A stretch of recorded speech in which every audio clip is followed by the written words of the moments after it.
Sim, Romanos capítulo 1, versículo 18. A ira de Deus se revela do céu contra toda a impiedade e perversão dos homens, que detêm a verdade pela injustiça. Porquanto o que de Deus se pode conhecer é manifesto entre eles, porque Deus lhes manifestou. Porque os atributos invisíveis de Deus, assim como o seu eterno poder, como também a sua própria divindade, claramente se reconhecem desde o princípio do mundo, sendo percebidos por meio das coisas que foram criadas. Tais homens são por isso indesculpáveis. Porquanto, tendo conhecimento de Deus, não o glorificaram como Deus, nem lhe deram graças. Antes se tornaram nulos em seus próprios raciocínios, obscurecendo-lhes o coração insensato. Inculcando-se por sábios, tornaram-se loucos e mudaram a glória de Deus, do Deus incorruptível, em semelhança da imagem de homem corruptível, bem como de aves, quadrúpedes e répteis. Senhor, obrigado por essa manhã, obrigado pela bênção de estarmos aqui reunidos em torno da Tua palavra. Fale ao nosso coração, carecemos da iluminação do Teu Espírito, da sabedoria que vem do Senhor, para que possamos compreender, viver, honrar ao Senhor, Pai, com a nossa vida, para que ao aprendermos a Tua palavra, Senhor Deus, sejamos confrontados, encorajados, consolados, para viver para a honra e glória do Senhor.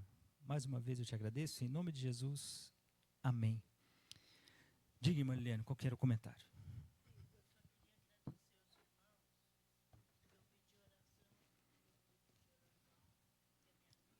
Sim. Espanha também, né? Tá. Sim.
Amém, minha irmã. Amém. Estava muito complicada aquela região da Europa ali, um calor, né? Tremendo, né, para aquela região. Isso, pode puxar aqui, Ricardo, por favor. Amém, queridos. Louvado seja o Senhor aí por dar esse livramento, né, ao povo da Europa, da França. Valeu, Ricardo. Obrigado, irmão. Muito bem, queridos. Então nós estamos aí em Romanos capítulo 1. Romanos capítulo 1, versículo 18, começa dizendo sobre algo do qual nós entendemos, muitas vezes não compreendemos, ou muitas vezes não queremos entender. Ou até não queremos compreender. Ou até não queremos pensar. Sobre o quê? Versículo 18. A ira de Deus. Irmãos, para nós desvencilharmos o amor de Deus da ira de Deus, né, a gente passa a ser extremista, né? Deus é amor. Então Deus aceita tudo, porque Deus é amor, gente. Deus é amor, né? Ou então vai para o outro extremo do Deus irado, que Deus está pronto para disciplinar você. Ele é como um homem que está atrás da porta, você passar na porta, Deus vai vir com um bastão de beisebol dar na sua cabeça, porque Ele está querendo que você passe pela porta do pecado para disciplinar você. Nem um extremo, nem outro. É interessante que na justiça de Deus você vê o amor de Deus, e o amor de Deus você vê na justiça de Deus. Então, muitas vezes a gente olha assim, fala, nossa, mas a ira de Deus, o que diz o versículo 18? Olha novamente aí.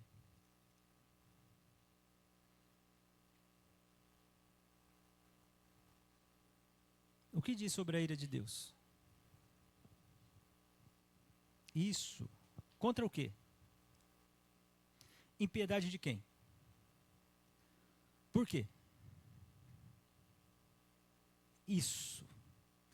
Então faz parte do nosso Deus ser justo.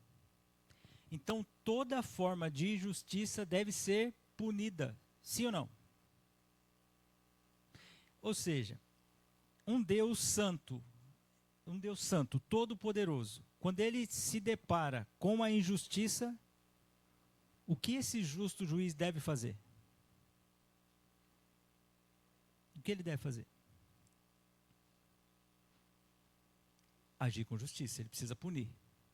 Ele precisa punir, porque faz parte de Deus isso. Então essa ira de Deus é justa ou não é justa? Porque Deus é justo. Então essa ira é justa. Essa ira é legítima.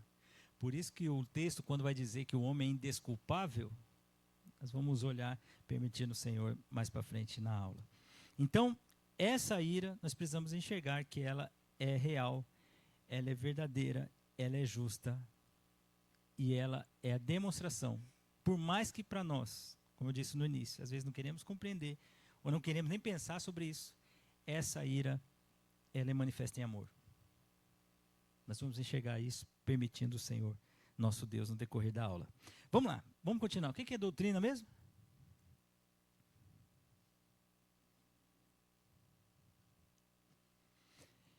Eu não adivinho pensamento não, mas acho que é tudo que vocês pensaram aí.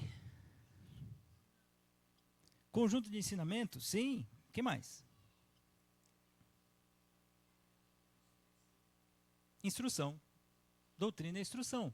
Doutrina é ensino. Doutrina é explicação. Doutrina é exposição. A gente falou isso no início. Doutrina nos divide, sim ou não?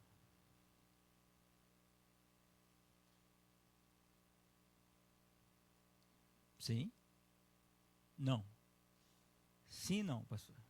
Eu acho que sim, às vezes eu acho que não, né? Na verdade, doutrina não nos divide. Ela nos une. Porque quando a gente caminha crendo no que a Bíblia diz, ela não deve nos unir. Por que ela nos divide? Pelas várias interpretações, não é verdade? Ah, eu vou para esse lado, eu vou para esse lado. Aí ao invés desses cristãos chegarem e conversarem, discutirem, serem instruídos mutuamente, como a Bíblia diz, eles se dividem, quando na verdade a doutrina deveria nos unir. Ela é a marca de unidade. Ela é a marca de unidade da igreja. Por isso que uma igreja, ela precisa saber o que ela crê. Uma igreja precisa estar definida. Ah, nós cremos dessa forma. Ah, pastor, mas tem tantas outras vertentes. Eu sei, mas nós estamos caminhando dessa forma. Nós entendemos que a Bíblia nos diz isso, isso e isso. Então nós vamos caminhar por aqui. Isso vai fazer com que você e eu, demais irmãos, irmãs, vão entender a doutrina e falar assim, é isso mesmo, eu creio dessa forma. Isso vai nos unir. Isso vai nos proteger. Isso vai nos encaminhar. Isso vai nos auxiliar na nossa conduta, no nosso andar com Cristo. Nosso andar, nossa vida cristã. Então a doutrina é importante para nós termos essa explicação e por isso que nós começamos com teontologia. Teontologia. O que é teontologia? Ah, pastor, estudo do ser de Deus. Agora, se eu abrir um livro de teologia sistemática e falar teontologia, eu falo assim, tá certo, é o estudo do ser de Deus. Muito bem. Nós vimos, então, a soberania, os decretos, a providência, a vontade e os propósitos de Deus na criação. Lemos todos esses textos aqui, né? Que Deus tem o domínio sobre tudo que há. Deus ordena, né, os seus decretos já desde a eternidade. Deus sustenta e governa intencionalmente, né, o mundo. É o bom prazer de Deus, né, a sua vontade sendo exercida. E os propósitos de Deus são os alcances dos feitos de Deus na sua criação. Nós vimos isso na criação. Nós vimos isso também no homem. Esses textos também nós lemos que Deus, ao criar o homem, ao decretar mandamentos para o homem, Deus demonstra sua soberania. E com isso nós começamos a olhar semana passada a questão da oração, né? A soberania de Deus está no controle de todas as coisas. E a soberania entendendo que Deus sabe tudo o que acontece. Interessante quando nós começamos a pensar sobre o ser de Deus, né? Se Deus ele está no controle de todas as coisas, ele sabe de tudo que acontece. Se Deus determina todas as coisas, foi Deus que estabeleceu a oração. Se Deus sustenta todas as coisas, Deus ouve as nossas orações. Se Deus faz as coisas, todas as coisas, segundo a sua vontade, Deus responde às nossas orações segundo a sua vontade. Se Deus prepara todas as coisas segundo os seus propósitos, então Deus é glorificado na oração segundo os seus propósitos. É esse paralelo que nós fizemos desse Deus soberano. Nós vimos em todos esses textos aqui, que nós vamos retomar aqui e pensar novamente. Se Deus sabe tudo o que acontece, isso é uma motivação para eu orar ou não? Se Deus sabe, por que eu vou orar? Se Deus estabeleceu a oração, eu preciso orar porque... Por que eu preciso orar? Se Deus já estabeleceu, então sim, eu preciso fazer isso da oração uma obrigação ou uma intimidade com o Senhor? Só estou fazendo pergunta. Que Deus providencia, essa fica mais fácil para nós. Se Deus providencia todas as coisas, eu vou e peço e suplico a Ele. Se é segundo a sua vontade, por que eu vou orar? Para que as coisas aconteçam segundo o que eu estou pensando. Se as coisas acontecem segundo a vontade de Deus. E se os propósitos é glorificar ao Senhor, por que eu como cristão oro? Estou fazendo perguntas mediante os textos que nós lemos. E agora nós vamos ver novamente esses textos. Então Deus sabe de tudo que acontece. O Salmo 139, versículo 4 diz isso. Alguém leia, por favor.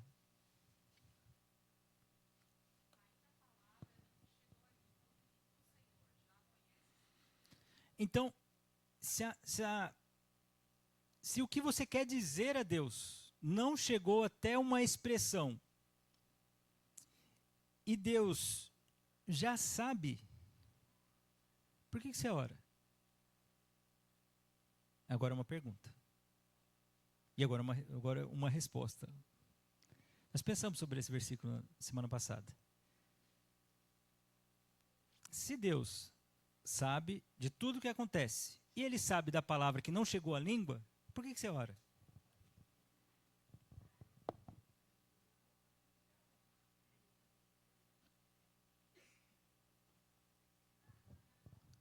Para desenvolver o nosso relacionamento com esse Deus soberano.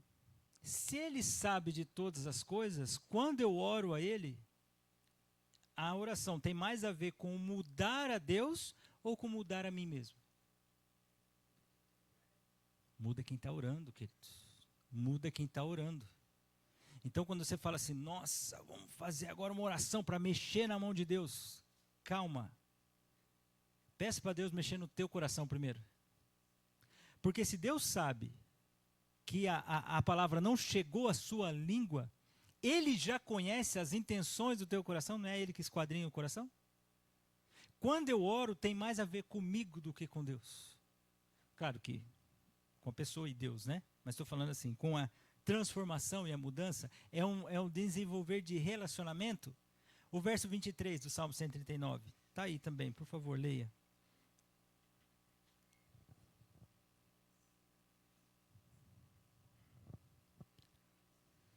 Sim, nós já vimos esses versos na semana passada, né? Se Deus sabe do meu coração, o que o salmista está dizendo aqui? Senhor, sonda a mim. O Senhor que conhece o meu coração, prova, e o Senhor conhece até o que eu penso. Então veja, queridos, quando a gente entende soberania de Deus, isso não nos deve afastar da oração. Por isso que o equilíbrio ele é maravilhoso.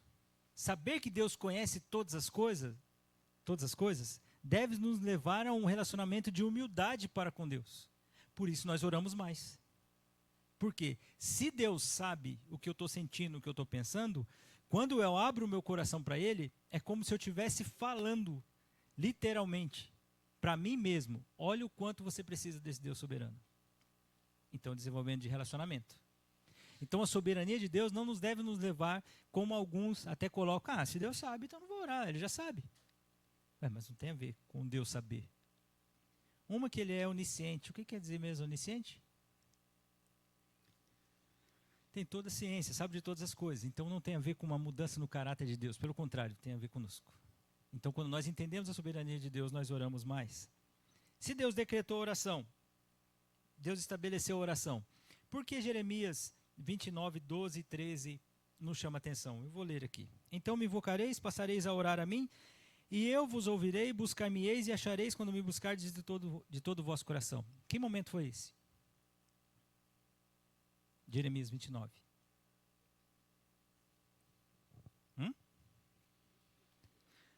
Isso, lá no exílio, no momento do cativeiro, cerca de 8, 9 anos, o povo estava lá. O que Deus manda? A carta que Jeremias escreve para o povo, fala assim, olha, planta, né, tenham filhos, se case, toquem a vida aí. Que, ao se cumprir os 70 anos, o que vai acontecer? Vocês vão voltar para a terra. Por quê? Aquele versículo muito conhecido, como é que é o versículo? Eu é que sei os pensamentos que tenho sobre vós, diz o Senhor. Pensamentos de paz e não de mal, para vos dar o fim que desejais. Qual era o fim que eles desejavam? Voltar para a terra. Deus falou que eles iriam voltar? Iriam. Então, ao se cumprir 70 anos, como eu disse a vocês, pegando uma média de tempo ali, se eles estão há 8, 9 anos lá, tinham mais 62 anos, cerca de 60 anos ainda para ficar no cativeiro. Ao passar esse tempo, né, o que o Senhor diz? Então, que é o versículo 12 aí, me invocareis, passareis a orar a mim, e eu buscar-me-eis quando me buscar de todo o coração. Então, aquele momento de luta, de dor, de desejo de voltar para a terra, o Senhor falou, 70 anos vai se cumprir, vocês vão se voltar. Até lá, o que vocês vão fazer? Em uma palavra, o que vocês vão fazer até lá? Vocês vão orar. Vocês vão orar. Vão passar a me buscar. Então, ainda, queridos, que nós enfrentemos momentos difíceis de tribulação, o que acontece? O que esses momentos nos ensinam? A depender de Deus. Que precisamos de Deus, que nós nos aproximamos mais do Senhor. Nós passamos a orar a Ele. Só que nós vimos já semana passada, mas só para a gente voltar nesse versículo aqui, o que deve nos chamar a atenção no versículo 12, queridos? Primeiro, onde é que o povo estava mesmo? No cativeiro. Iriam ficar cerca de 60 anos mais, né? Porque ali já passou cerca de uns 8, 9 anos, mas cerca de 62 anos por aí. Ou seja, eu cumpri os 70 anos do cativeiro. O que te chama a atenção no versículo 12? Que Deus vai ouvir. Isso deve chamar a atenção. O povo foi para o cativeiro por causa de pecado, sim ou não? Deus havia falado para que a Babilônia, os caldeus, iriam discipliná-los, sim ou não? Qual profeta que pregou sobre isso? Um deles. Abacuque. Qual outro? Jeremias. O povo ouviu?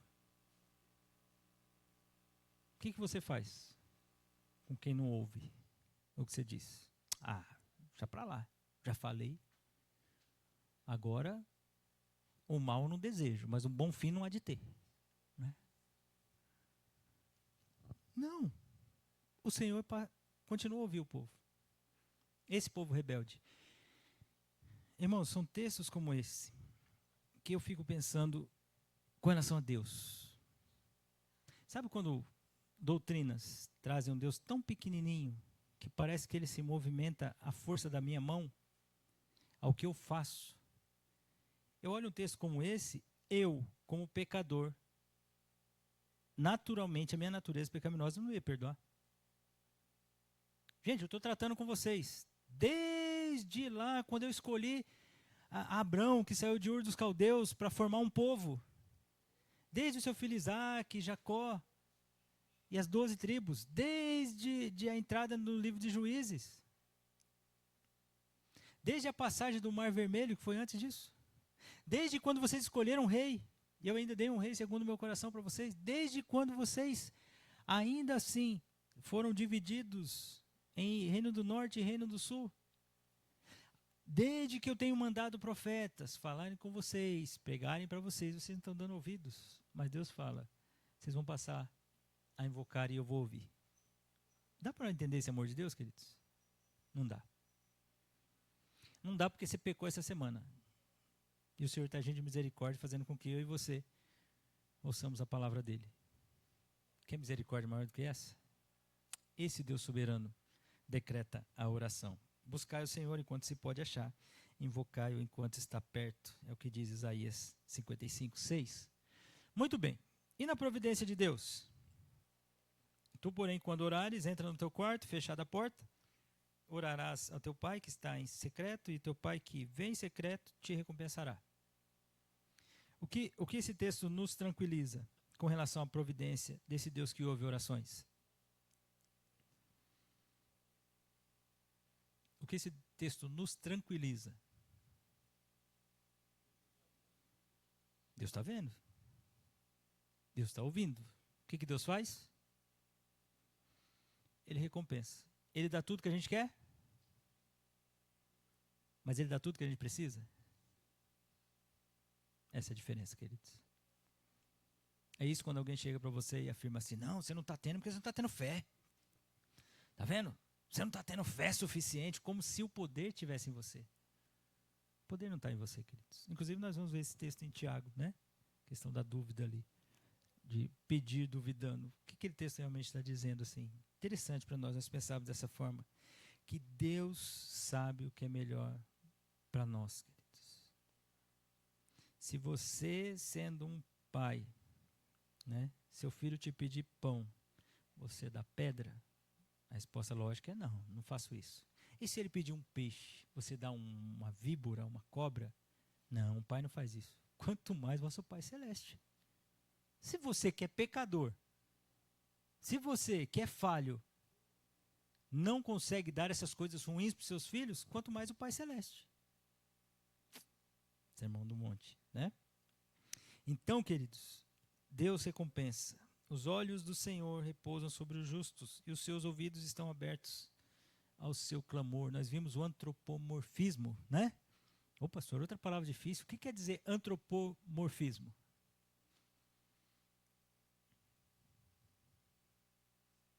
Ah, isso é uma pergunta. Tá? Isso, uma interpretação do texto de uma maneira humana, da qual nós vamos conseguir enxergar o que o texto está falando sobre Deus. Se Deus é espírito, como é que pode os olhos do Senhor repousar sobre os justos? O que isso quer dizer? Os olhos repousarem sobre os justos. O que isso quer dizer? Deus vê. Deus está em todo o seu cuidado, vendo tudo e cuidando dos justos. E os seus ouvidos estão abertos ao seu clamor? Deus ouve. Então Deus que é espírito, ele vê e ouve. Pastor, mas isso parece básico. Pois é, queridos. Imagina colocar numa conclusão, né, assim, da qual a gente não fosse antropomórfica. Nossa, eu tenho que falar pausando, né? Porque senão vai ficar difícil de falar. A gente não conseguiria ver coisas que são básicas, mas ao mesmo tempo profundas. É saber da presença de Deus, Deus olhando, Deus vendo, Deus sabendo, Deus ouvindo, Deus conduzindo todas as coisas. Então, o Senhor providencia segundo a sua vontade, né? Sabei, porém, ó Senhor, distingue para si o piedoso. O Senhor me ouve quando eu clamo por ele. Então, Deus responde às nossas orações, sim ou não? Sim. E a ideia de distinguir é separar mesmo. Deus separa para si aquele piedoso. Qual a ideia de piedade? O que quer dizer piedade? Isso, uma vida perto de Deus, um relacionamento com o Senhor, você desfrutar dessa vida. Então, aquele que desfruta dessa vida com Deus, o Senhor o separa, ou seja, ele desfruta desse relacionamento com o Senhor e o Senhor ouve o seu clamor. Dentro do texto sobre a verdade, sobre a vontade também, nós vimos a oração do Pai Nosso. Portanto, vós orareis assim: Pai nosso que estás nos céus, santificado seja o teu nome. Venha o teu reino, faça a tua vontade, assim na terra como no céu. Qual vontade deve ser feita?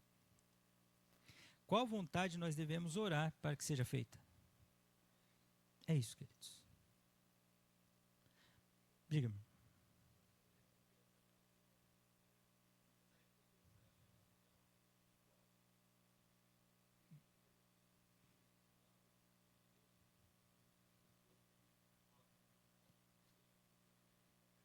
Sim, muito bem. Nesse texto, o que o Senhor está dizendo? Quando aqueles hipócritas ali eles estavam orando, o que eles estavam querendo? Qual é a resposta que eles estavam buscando? Ser visto pelos homens. Essa era a recompensa que eles queriam, né? Essa recompensa é o quê? Ser visto pelos homens. Agora, quando você entra num quarto e ora em secreto, de quem você está esperando a recompensa? De Deus. Então, ou seja, desse relacionamento, essa recompensa vai vir do Senhor. Seja ela da forma que o Senhor escolher. Mas esse texto está dizendo mais do relacionamento que você tem com esse Deus que provê, né? Então, se esses hipócritas estão indo para a praça para ser visto por todos, eles já têm a recompensa deles. Todos vão falar, parabéns, como ora bonito. Interessante falar orar bonito, né? Como ora bonito. Olha só, olha o rosto pálido dele. Nossa, faz muito jejum. Esse é muito crente. Parabéns. Tem a recompensa deles. Aí, eles receberam. Agora, quando eles estão num quarto, esses que não são hipócritas, que estão lá em secreto, se derramando diante do Senhor, qual que é a recompensa que eles estão buscando? Aliás, de quem que é a recompensa que eles estão buscando? Joia. Então, Jonatas, eu creio que é esperar do Senhor, né? A recompensa que vai vir dele. Né?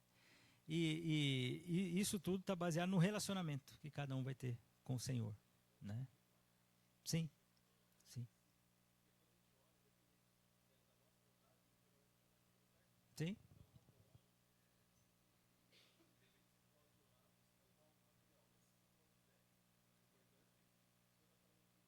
sim. Mas, importante, na sequência do texto, o que tem?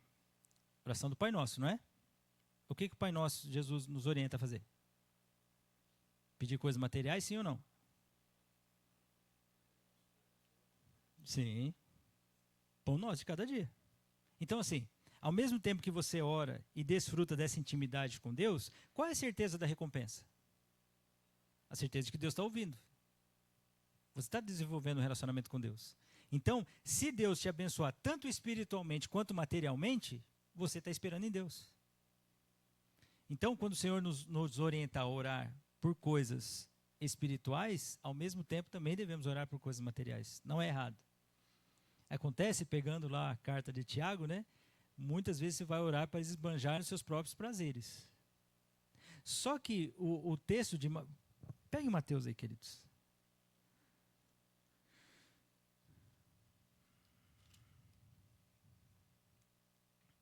O texto que eu citei para os irmãos está lá em Mateus capítulo 7, versículo 7.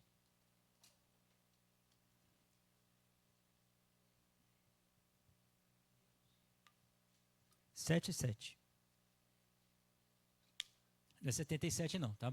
7, capítulo 7, versículo 7. Sim.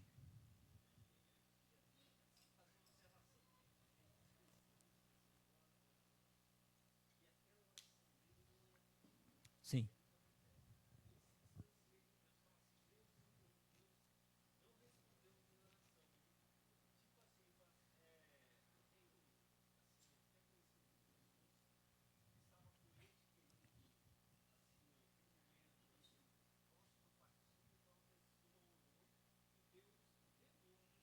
Sim.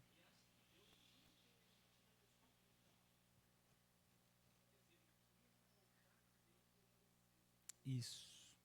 Exatamente, André. Boa observação, porque assim, queridos, quando a gente...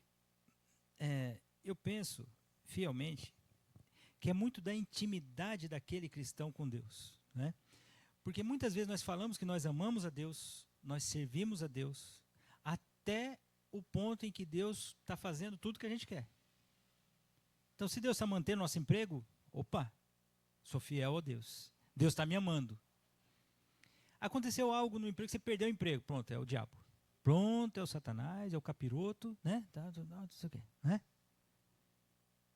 Aí, de repente, fala assim, não, eu estou em pecado. Não, estou em pecado, perdi emprego e tal. Isso pode acontecer, sim ou não? As duas coisas. Deus pode tirar o emprego também?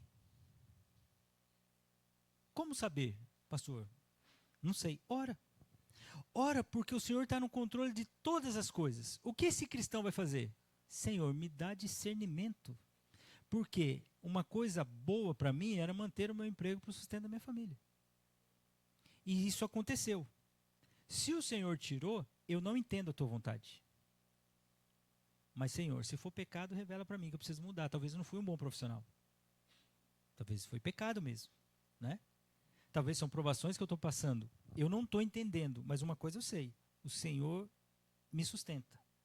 Então, André, é esse cristão ir para Deus e falar assim, literalmente, seja feita a tua vontade. O que Jesus falou antes da cruz? Senhor, se possível, afasta de mim esse cálice. Mas, seja feita a tua vontade, não a minha. Né? Então, o que, na verdade, penso eu, que isso nos ensina? Que a vontade de Deus prevalece, mas isso leva-nos a uma intimidade com o Senhor. E não um jogo de barganha. Não, o Senhor está fazendo... porque muita gente também tem essa questão, né, pegando esse gancho, fala assim, eu não consegui porque eu não consegui porque eu não batalhei tanto.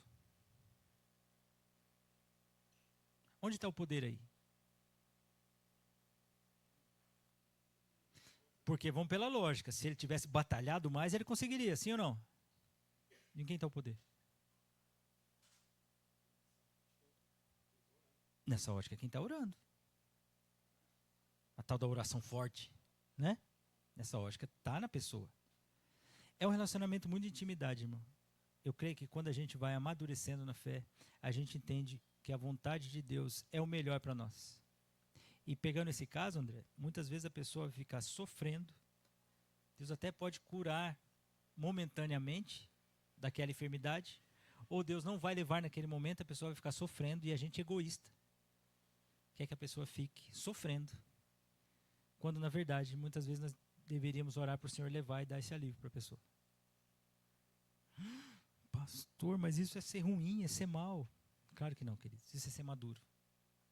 Por isso que a gente vai caminhando na fé sendo maduros, queridos, para a honra e glória do Senhor. Sabe, a gente vai chegando momentos na vida da gente que fala assim, Senhor, eu não estou entendendo o que o Senhor está fazendo. Mas se o Senhor está fazendo, o Senhor tem um propósito.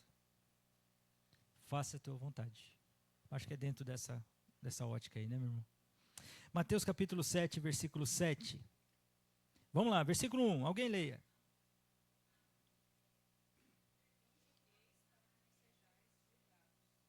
Opa, Mateus 7, 7.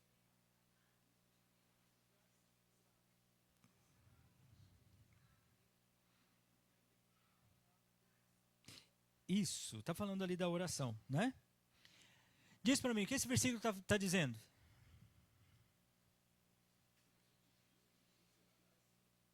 É isso aí. O que ele nos incentiva? Quem está falando? É para pedir sim ou não? Tem como falar que não, queridos. Peça, insista, busque. Todo o que pede, recebe. O que busca, encontra. E a quem bate, abrir-se-lhe-á. Vamos continuar. Pastor, é isso aí, pastor. É isso que eu queria ouvir, pastor. Isso aí. Qual dentre vós, o homem que porventura o filho de pedir pão vai dar pedra? Responda. Qual pai aqui pode levantar a mão e falar assim, não, quando meu filho está pedindo pão, sabe que eu vou dar um cascalho, bem pontiagudo. Quando ele colocar na boca. Já viu um videozinho da internet? Eu já vi vários vídeos assim, onde a criança está querendo, acho que um doce. Maldade isso, muita maldade. Aí o pai dá um limão, né? Aí quando ela vai mastigar ou lamber, ele encosta o limão, ela faz uma cara assim, né? Porque não era aquilo que ela estava esperando. Não é maldade? Ele fala, nossa, que ruim isso. Por que fazer isso com a criança? Né? Mas Jesus está falando, se algum pai dessa terra, pecador, filho de Adão, o filho fala assim, pai, me dá um pão. Fala assim, não, filho, come esse cascalho aqui, ó. Dá. Naturalmente. Faz isso, sim ou não? Não. Não, Jesus. Isso a gente não faz. E se pedir um peixe? Nossa, um peixe? Eu vou querer um peixe. Dá uma cobra para ele? Um pai faz isso? Um pai pecador, um pai filho de Adão faz isso? Não faz. Não, meu filho está com fome, eu vou dar peixe. Não vou dar pedra não, nem víbora não, vai ser pão, peixe, no capricho. Ora, se vós que sois maus sabeis dar boas dádivas, porque dar pão ao invés de pedra e dar peixe ao invés de cobra é boa dádiva aos vossos filhos, quanto mais vosso Pai Celeste, que está nos céus, vos dará todas as coisas aos que lhe pedirem. Sim ou não? Sim ou não? Você percebeu como eu li, não? Eu vou ler de novo, então. Quanto mais vosso Pai que está nos céus vos dará todas as coisas aos que lhe pedirem. Sim ou não? Não são todas as coisas. São boas coisas. Boas não são todas. Às vezes, coisas que são boas para Deus, ao nosso olhar, não são boas para nós. Por exemplo, espera. Espera é boa coisa? Seja sincero. Ficou com medo de falar agora, né? É igual criança. Espera não é boa coisa. Você chega para mim, você pode... Você está comendo chocolate aí, você pode me dar esse pedacinho desse chocolate aqui? Espera. E agora? A pessoa come tudo e esquece de você. Tá vendo? Por que eu fui esperar, né?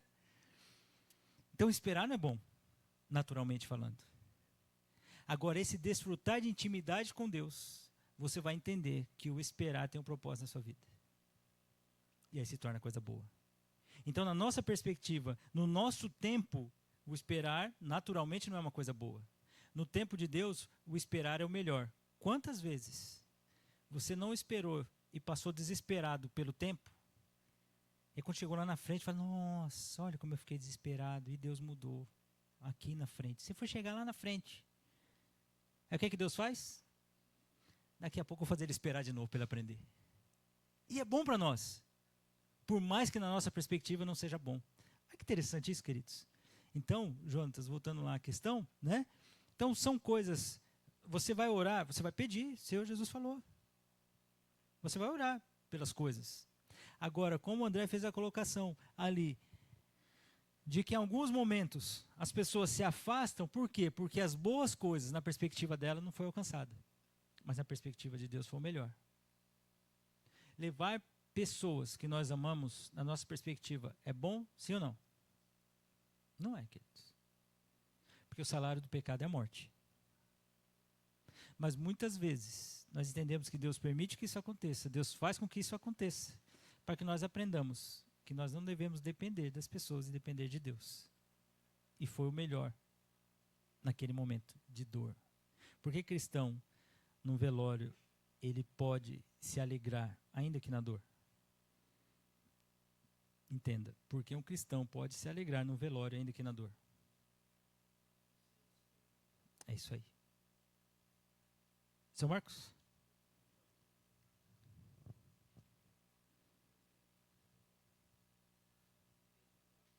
Sim?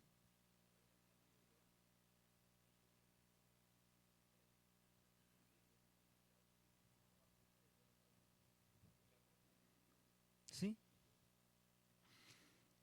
Sabe o que eu fico pensando numa questão dessa, Marcos? Assim, é quando a Bíblia diz que o Espírito intercede por nós. Nós não sabemos nem orar como convém. Sabe o que eu fico pensando? O que eu fico pensando? A Bíblia não diz, tá, queridos? O que eu fico pensando? Que está lá o Denis orando lá. Aí o Espírito Santo está falando lá, na comunhão maravilhosa entre o Pai, o Filho e o Espírito, né? O Espírito Santo fala, não, isso não. Aí na conversa dele com Deus, o Espírito Santo com Deus fala, não, isso não. Não. Na verdade, o que o Denis está querendo é uma outra coisa, então é melhor não conceder. Não. Sabe, aquela intercessão de falar assim, isso convém, isso não convém, isso vai ser bom, isso não vai ser bom, porque nem a oração nós sabemos fazer. Então Deus vai intercedendo. Por isso, irmãos, Sabe, expressões como, nossa, eu vou mexer na mão de Deus, agora eu determino, eu faço isso. Quem somos nós, irmãos? Quem somos nós? Deus tem todo o poder, Ele é o Todo-Poderoso, Ele é o soberano, Ele é que providencia. Então, quando acontece, seu Marcos, dele dá o melhor, a gente é orado por algo, Deus dá algo melhor, a gente fala, nossa, não sabia nem orar. Não sabia nem orar. Então é depender de Deus, queridos. Deus nos dá boas coisas. Não são, muitas vezes, as coisas que nós achamos que são boas, as nossas perspectivas. Às vezes é o espera, às vezes é o ainda não, às vezes é um não, às vezes é um sim, às vezes é um sim bem diferente daquilo que nós pensamos. Por isso que é bom servir e viver na dependência do nosso Deus. Amém? Vamos continuar. Mais um pouquinho aqui. Deus é glorificado, irmãos. Deus é glorificado. Por isso também, não cessamos de orar por vós. Paulo dizendo aos irmãos de Tessalônica, para que o nosso Deus se torne digno da sua vocação e cumpra com poder todo o propósito de bondade e obra de fé, a fim de que o nome do nosso Senhor Jesus seja glorificado em vós, igreja de Tessalônica, e vós nele, segundo a graça do nosso Deus e do Senhor Jesus Cristo. Quando nós vivemos nessa dependência de Deus, queridos, é Deus sendo glorificado numa igreja em crentes que são dependentes dele. Isso é maravilhoso. Quando Paulo fala que Deus, né, trabalhe no coração de vocês com relação a essa obra de fé. E nisso ele é glorificado. Porque essa raça eleita, essa nação santa, essa propriedade, esse povo de propriedade exclusiva de Deus, glorifica ele com a sua vida. Então Deus é glorificado quando oramos, quando dependemos, quando descansamos em momentos adversos, quando esperamos, quando insistimos. Porque ao mesmo tempo, Jesus fala para a gente pedir. Mas ao mesmo tempo ele fala que Deus vai dar boas coisas. Então, Senhor, qual é o meu papel? Sabe qual é o seu papel, meu irmão? Orar. Minha irmã, ore.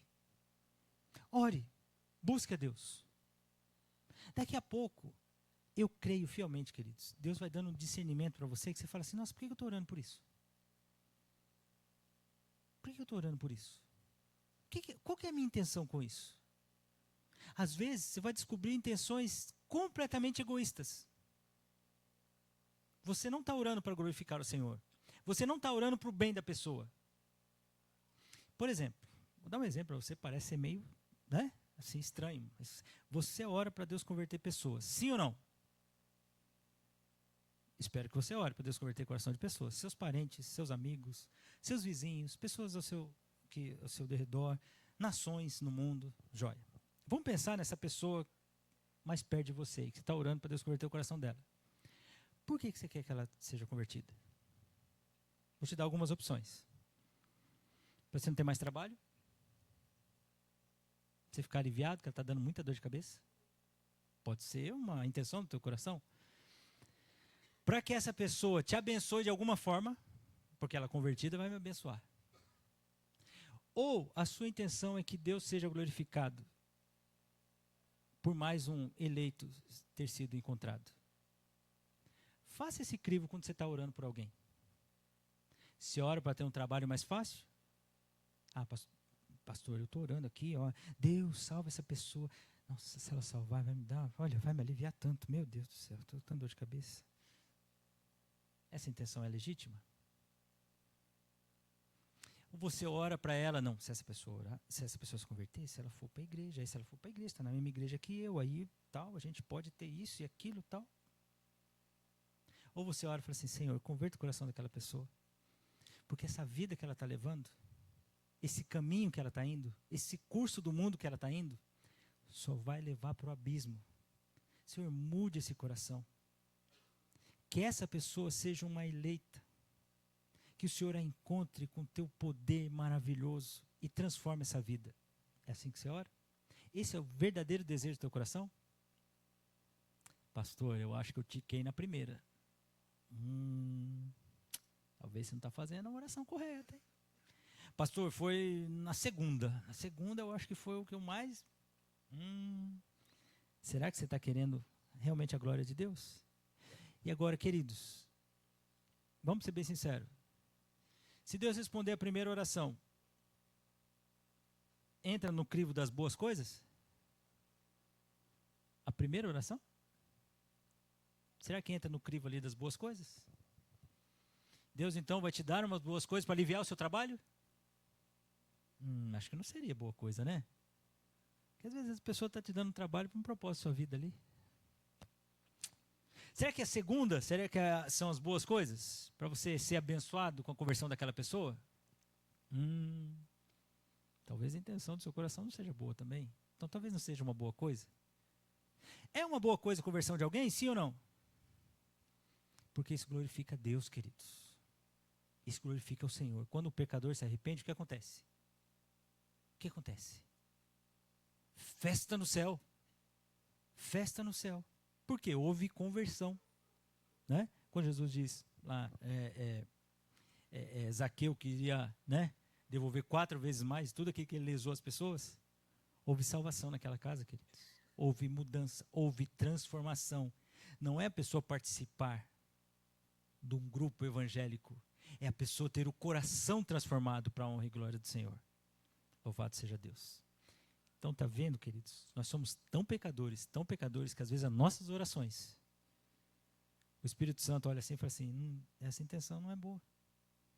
Esse cristão só está querendo alívio, não está pensando na glória do Pai. Nossa, pastor, essa eu não tinha pensado. Precisamos pensar, queridos. Vamos lá, vamos caminhar mais um pouco. O que é onisciência mesmo? Isso, Deus sabe de todas as coisas. Onipotência? Deus tem todo o poder. E onipresença? Deus está em todos os lugares. Com isso, na sua soberania, seus decretos e providências, vontades e propósitos, nós sabemos que há esse Deus, nesse quadro menor colocado aqui, em todos os seus feitos, que conhece e sabe de todas as coisas nesse quadro maior, sabendo, tendo poder sobre tudo, e dessa sua presença maravilhosa. Esses 3 textos nós já vimos nos nossos estudos, né? Eu sou o Senhor que esquadrinho o coração e prova os pensamentos, e isso para dar a cada um segundo o seu proceder, segundo o fruto das suas ações. Por que Deus esquadrinha o nosso coração e Deus prova os nossos pensamentos? Porque Ele sabe de todas as coisas. Ele é onisciente. Deus, que conhece realmente os nossos pensamentos, Ele sabe de todas as coisas. O mesmo texto que vai nos apresentar o nosso coração enganoso, né? Deus conhece esse coração enganoso que muitas vezes nós nem sabemos. Como eu disse a você, pastor, eu estou orando pela conversão da pessoa, mas na verdade minha intenção não é boa. Olha só.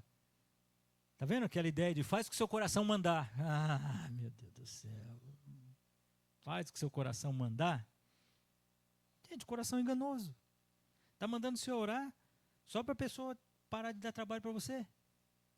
Então seu coração está te enganando. Mas Deus conhece o nosso coração. Ele é onisciente, sabe de todas as coisas.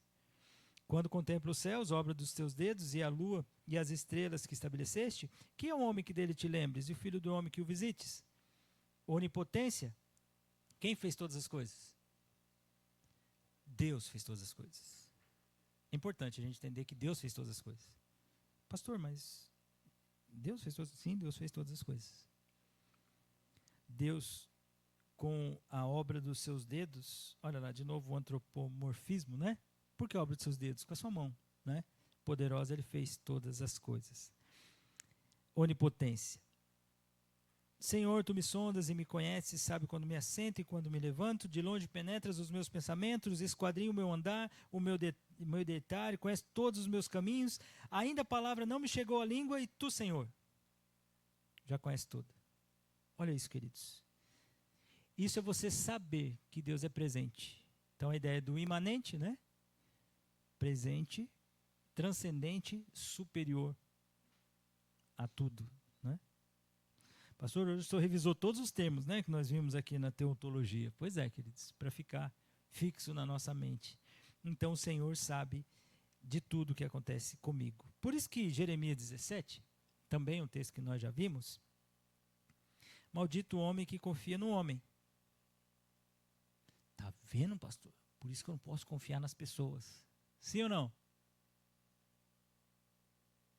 Sim ou não? Não. Mas o texto está dizendo, maldito homem confia no homem. Em qual homem? No homem, na humanidade, no homem, na mulher que você vê no espelho. Porque há um coração enganoso nesse coração aí que você vê no espelho, né? Maldito homem que confia no homem que faz da carne mortal o seu braço e aparta o seu coração do Senhor, porque será como arbusto solitário no deserto e não verá quando vier o bem. Antes morará nos lugares secos do deserto, na terra salgada, inabitável. O negrito que eu coloquei aí. Bendito o homem que confia no Senhor e cuja esperança é o Senhor. Porque ele é como a árvore plantada junto às águas e que estende as suas raízes para o ribeiro e não receia quando vem o calor, mas a sua folha fica verde e no ano de sequidão não se perturba, nem deixa de dar fruto.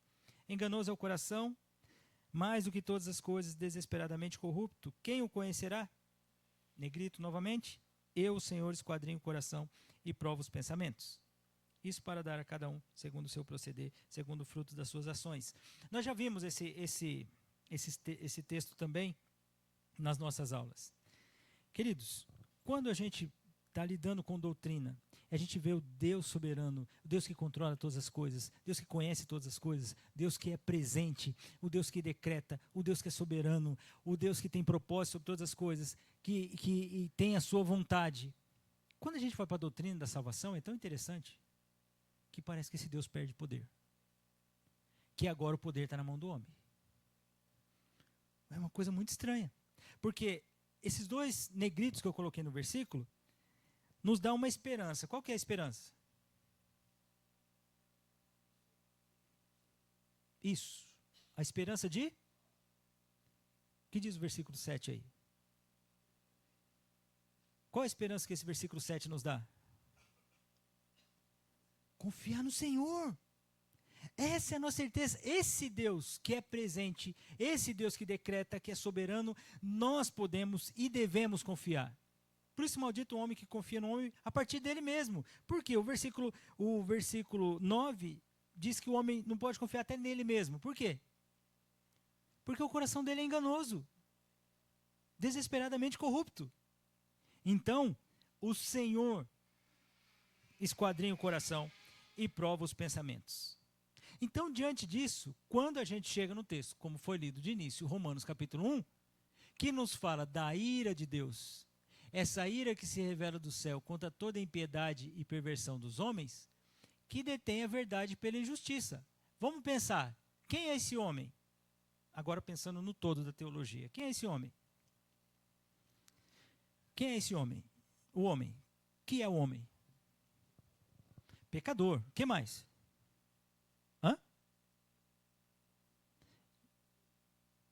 Um homem de coração enganoso. Um homem que foi criado por Deus. Então, esse homem que está detendo a verdade pela injustiça, qual que é a pergunta que nós fazemos? Quem é esse homem para fazer isso?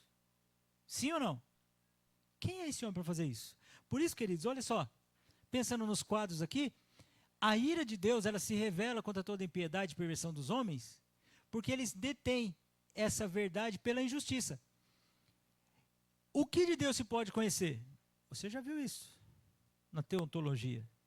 Onde se pode ver Deus? Onde Deus é manifesto aqui entre eles? Como Deus se manifestou? Na criação, queridos.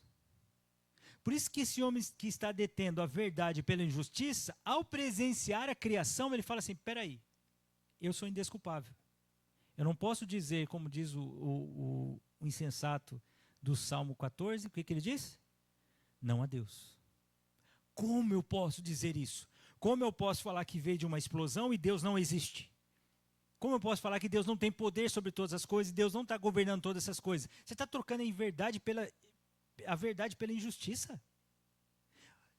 Deus se manifestou entre eles. Olha, claramente dá para ver o eterno poder de Deus.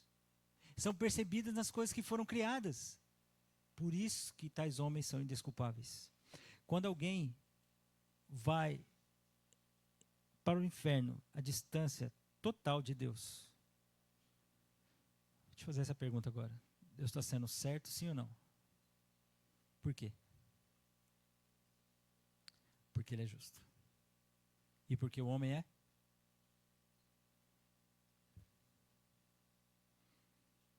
indesculpável. Porque o que de Deus pode conhecer foi manifesto, sim ou não? Foi, Romanos 1 está dizendo. Então, tá o homem, por isso, é indesculpável. Por isso que ele, tendo o conhecimento de Deus, não glorificaram como Deus, nem lhe deram graças. Antes se tornaram o quê? Obscurecendo o coração, que é. Por isso que é indesculpável, meu irmão. Aí o que eles têm aqui? Inculcando-se por sábios, tornaram-se loucos. Mudaram a glória de Deus incorruptível em semelhança de imagem de homem, que é o quê? Bem como do quê?